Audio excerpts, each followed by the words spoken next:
कंटाळा आलाय.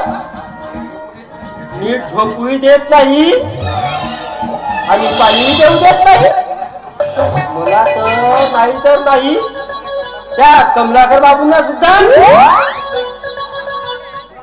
सुखानं जगू देत नाही. जेव्हा तेव्हा बघावं तर जास्त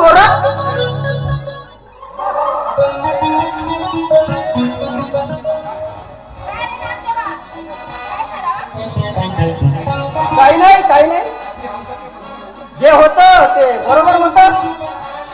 अरे पण झालं तरी काय? काय होणार आहे, होत ते खरं.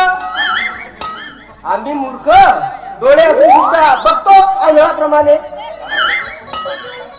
म्हणजे तू माझे कारस्थान अरे माझ्या समोर वाचतोय. पण नामदेवा अरे लक्षात ठेव, अरे तुला जर इथं राहायचं असेल ना तर बांधे डोळे करून अरे निर्मूलपणे बघायचं. नाहीतर तुला माहितच आहे ही ताराबाई, अरे तुझा मार्ग मोकळा करायला वेळ लागणार नाही. तुमच्या इथं काम करायचं नाही. नामदेवा बोलू नका ताराबाई. आजपर्यंत खूप केलं त्याच्या सहन, आता करणार नाही. समजलं?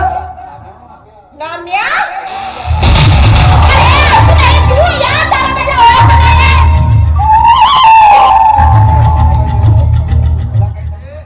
ताराबाई देशमुख मला काही सांगू नका. तुम्हाला मी चांगला ओळखून आहे. तुम्ही तर स्त्री म्हणायच्या लायकीचा सुद्धा नाही.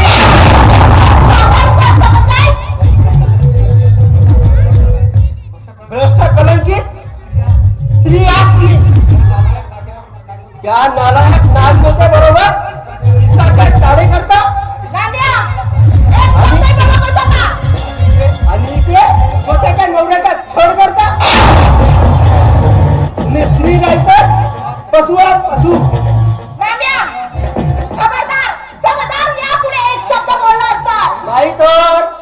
नाहीतर काय करणार आहात?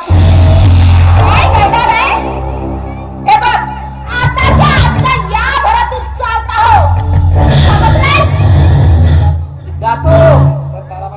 पण ताराबाई देशमुख तू सुद्धा लक्षात ठेव,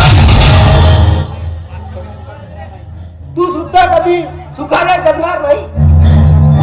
जसे तुम्ही कमलाकर बाबूचे छळ मांडला ना, त्यापेक्षाही देव तुमचा छळ मांडेल.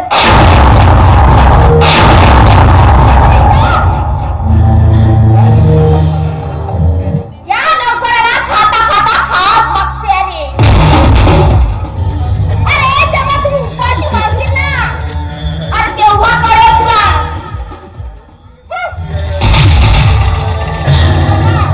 त्या ताराबाईला शाप सांगतोय. जा म्हणावं. ताई, अगं तुला सांगायसारखं काहीच नाही. म्हणजे? समजलं. म्हणजे तू निकिताला भेटायला चालाय हो ना? होय ताई. पण ताई, अरे पण काय?